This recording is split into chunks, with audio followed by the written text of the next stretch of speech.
여러분은 모이기를 즐겨 하십니까? 아니면 모이기를 피하십니까? 우리는 듣기를 즐겨하며 귀를 기울입니까? 아니면 다른 사람의 소리는 듣기 싫은 소리는 귀를 막고 듣지 않습니까? 오늘 아버지 야곱이 그 아들들에게 축복하며 유언하는 장면입니다.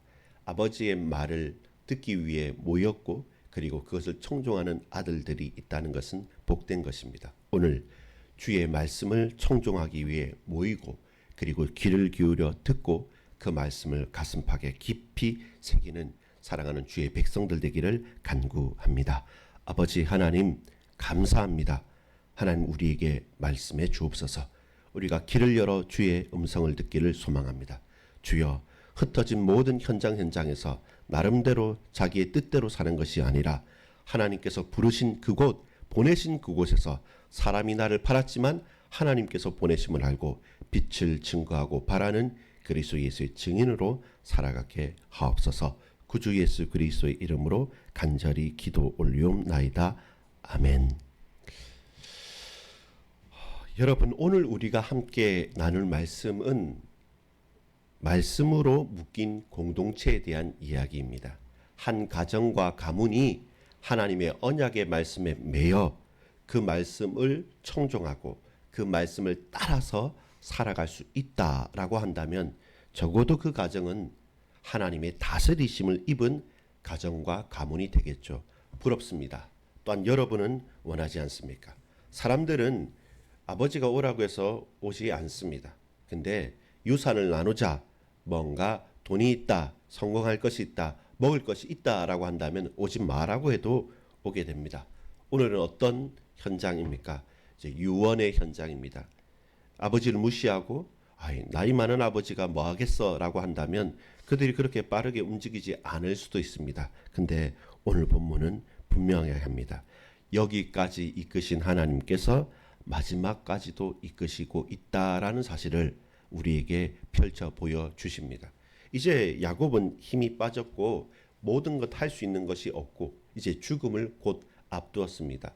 도의적인 책임 때문에 우리 아버지니까 가서 뵈야지 라는 것이 아니라 근데 야곱은 하나님의 말씀을 가지고 자녀들에게 대언합니다. 어떻게 대언합니까? 너희는 오라라고 말합니다. 이곳으로 오라라고 말합니다. 그리고 모여라고 합니다. 함께 모여서 사사로운 환담이 아니라 함께 모여서 공적인 사실을 선포하겠다는 것입니다.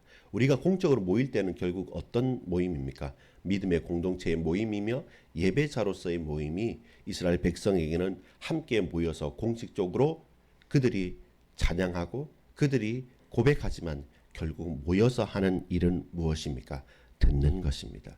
하나님의 음성을 청종하는 것이고 그 율법의 말씀을 낭독하면 그 말씀을 듣는 것. 그것이 이스라엘 백성들의 정체성이었고 야곱을 여기까지 하나님께서 인도하셨다는 것입니다.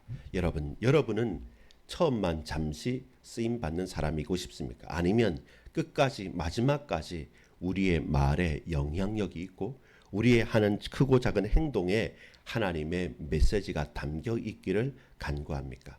그렇다면 저와 여러분이 먼저 주님 앞으로 나아가십시오. 저와 여러분 먼저 주님 앞으로 나아가서 겸손히 무릎을 꿇고 하나님의 음성을 청종하십시오. 그 말씀이 살아서 운동력이 있어 홍과 영과 심령골수를 찔러 쪼개는 하나님 말씀 앞에 우리가 엎드릴 때 그 말씀은 또한 우리 인생 전체를 붙들고 사용해 가실 것입니다. 여러분 어디에 있습니까? 지금은 모일 때입니다. 여러분 무엇을 원합니까? 지금은 우리가 소리 지르며 외치며 내가 여기 있다 홍보하는 때가 아니라 겸손히 모여 하나님께 예배하면서 하나님의 음성을 들어야 할 때입니다. 그러하기에 요셉은, 그러하기에 야곱은, 그러하기에 이 이스라엘 백성들은 하나님의 말씀을 들을 때마다 끝까지 쓰임을 받았던 것입니다. 본론입니다. 야곱, 즉 이스라엘의 유언과 축복에 대한 말씀이 오늘 창세기 49장 1절부터 15절까지 그리고 앞으로도 계속 연결될 겁니다. 그 반에 대한 이야기를 오늘 우리가 함께 나누기를 원합니다. 모이라 그리고 들으라. 말씀으로 묶인 공동체에 대한 이야기입니다. 아버지의 말을 따르는 자녀들이 나옵니다. 먼저는요. 아버지가 모이고 들으라 한다고 해서 그 나이 많은 아버지를 무시할 수도 있는데 근데 그들은 모였고 그들은 들었습니다. 아버지의 말을 따른다는 사실입니다. 문제는 그 마지막 말 유언을 따르기 위해서 모였지만 각자의 사정과 각자의 형편과 각자에게 주어지는 축복은 다 달랐다는 것입니다. 무슨 말입니까? 끝까지 인생의 마지막까지 아들들에게 자신의 말과 영향력을 놓치지 않았던 야곱입니다. 근데 첫 아들 르우벤부터 실제로는 그것을 범한 때가 있다는 것입니다. 르우벤에 대해서 3절부터 4절까지 보면 칭찬합니다. 과연 장남할 만하다. 르우벤아 너는 내 장자요 내 능력이요 내 기력의 시작이라. 위풍이 월등하고 권능이 탁월하다. 라는 것은 르우벤이 통솔력이 있고 지도력도 있고 대단하다는 것입니다. 그러나 무엇입니까? 아버지의 침상을 더럽혔다는 사실입니다. 이 말은 뭡니까?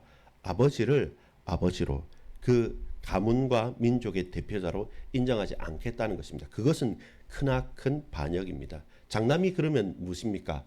차남부터 해서 전부 다 나를 따르라. 아버지보다 내가 더 세다라고 정언했던 것밖에 더 되겠습니까? 그리하여 르우벤은 장자이지만 장자의 축복에서 제외당하는 것입니다. 앞으로도 계속 보겠지만 각자에게 주어진 하나님의 축복과 그 말씀은 조금 볼 때는 이렇게까지 아니면 이 사람은 뭐 그냥 별것 아닌가 싶게 우리는 생각할 수 있는데 주의해야 될 게 있습니다. 그게 뭐냐면 기계적인 약속입니다. 세상의 관례, 어제 말한 것처럼 상식 혹은 상식 이하의 수준에 우리는 묶여 있어서는 안 됩니다. 르벤이 장자니까 당연하게, 차자니까 당연하게, 막내니까 당연하게 라고 하나님의 언약은 기계적인 약속이 결단코 아닙니다. 하나님은 결정론적으로 네가 장자니까 그냥 장자, 네가 말째니까 그냥 말째라고 결정하고 기계적으로 그렇게 우리에게 약속하지 않습니다. 어떻게 그걸 알 수 있습니까? 유다를 통해서 알 수가 있습니다. 먼저 나오는 시몬과 레이는 폭압적입니다. 폭력적입니다. 그래서 그 민족을 완전히 망하게 할 것 같았습니다. 딸 디나의 사건 때문에 이 오라버니들이 화가 났습니다. 그런데 앞뒤를 재지 않고 그 화난 대로 그 칼을 가지고 사람을 죽이고 잔인하게 한다는 것이 과연 옳느냐? 성경은 그렇지 않다고 말하는 겁니다. 그리하여 아버지의 책망을 받고 그들 2남도 3남도 거기에서 제외를 받습니다.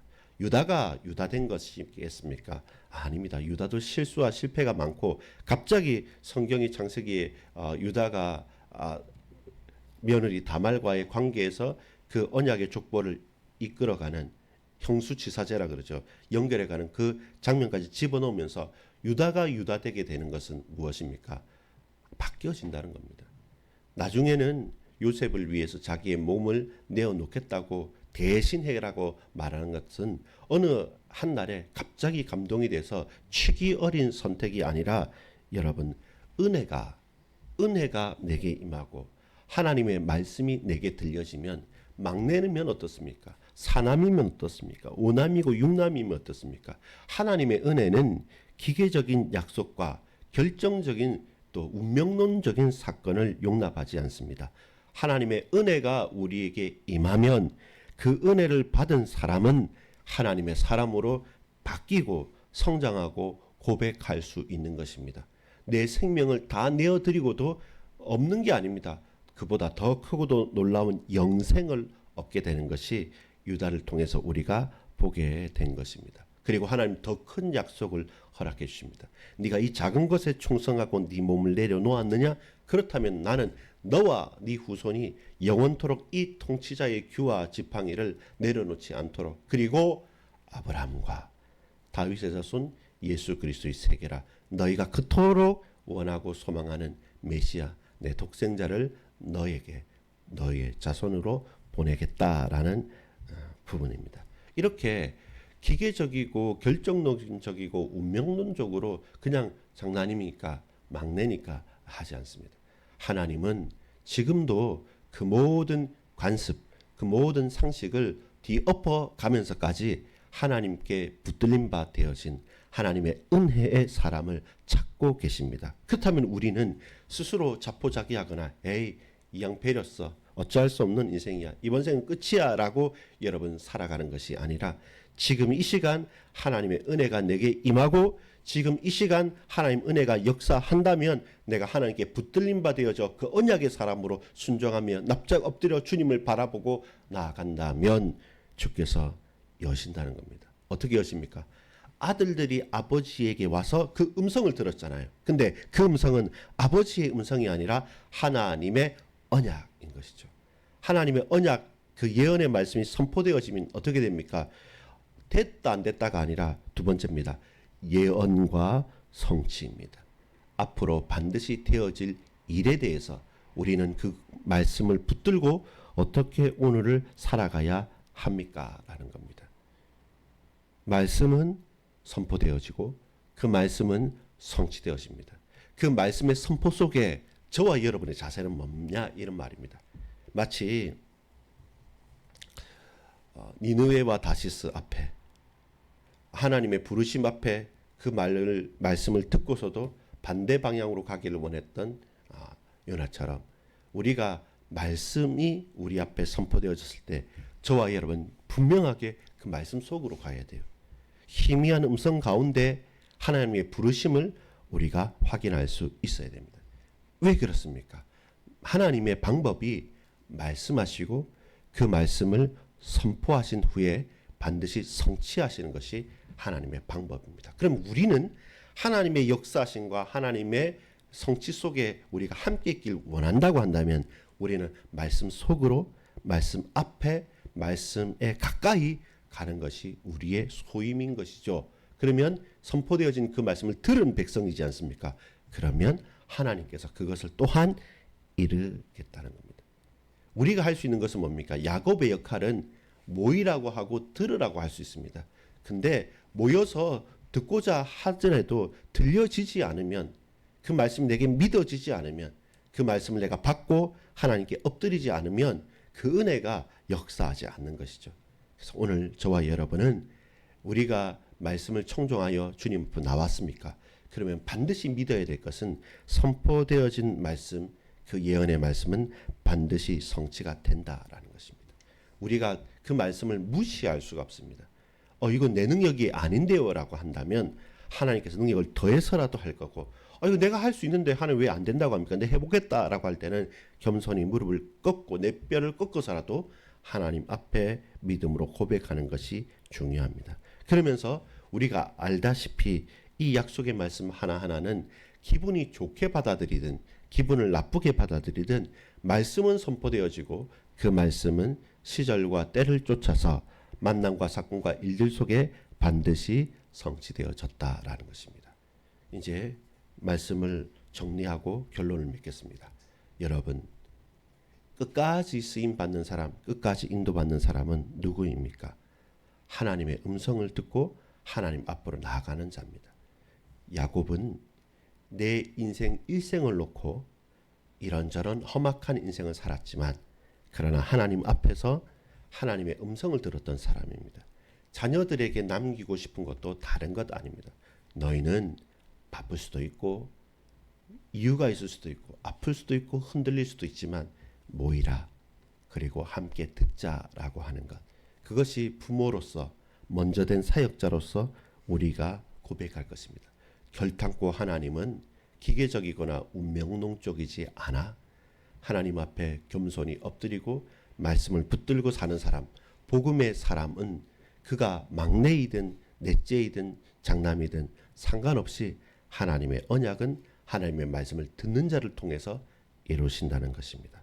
여러분, 그렇다면 왜 우리가 모여야 합니까? 왜 우리가 들어야 합니까? 사사로운 일이 아니기 때문에 그래요. 이 사건 이전에 먼저 요셉을 부르지 않습니까? 므낫세와 에브라임과 므낫세를 축복하겠다는 야곱 아버지의 고백이 있지 않습니까? 거기에서도 먼저 불렀지만 공식적으로 증인 앞에서 그리고 환두뼈 아래 손을 놓고 가까이 하면서 선포를 하는 것입니다. 여러분, 모두가 함께 모인다는 것은 사사로운 것이 아닙니다. 공적인 역사입니다. 오늘 우리가 예배로 모인다는 것은 나 홀로 그냥 감정적으로 하나님을 만나는 것이 아니라 우리가 함께 몸된 지체를 놓고 위해서 지역을 향해서 하나님께서 우리 교회와 개인과 가정에게 공적으로 말씀하시는 역사입니다. 그렇기 때문에 귀를 여십시오. 들으십시오. 그렇기 때문에 수고로움을 아끼지 않고 주님 앞으로 나아가는 것입니다. 주께서 우리 개인뿐만 아니라 온 가정과 가문을 몸된 교회에 역사하시고 붙드실 줄 확신합니다. 기도합니다. 아버지 하나님, 하나님은 우리를 부르셔서 우리에게 말씀하십니다. 인생의 끝까지 쓰임받는 자는 하나님의 은혜에 반응하는 자요, 하나님의 은혜와 하나님의 손길에 쓰임받아서 인생을 주께 온전히 순종하고 드리는 자요니, 주여 우리 반석의 모든 지체들과 권속들과 또 함께하는 동역자들과 기도의 후원자들과 그 모든 조직들을 통해서 주님 홀로 영광을 받아 주옵소서. 일평생 끝까지 주의 말씀을 청종하며 쓰임받는 하나님의 사람들로 개인이 아닌 공적으로 확산되어진 복음의 증인으로 살아가게 하옵소서. 예수 그리스도의 이름으로 간절히 기도 올리옵나이다. 아멘.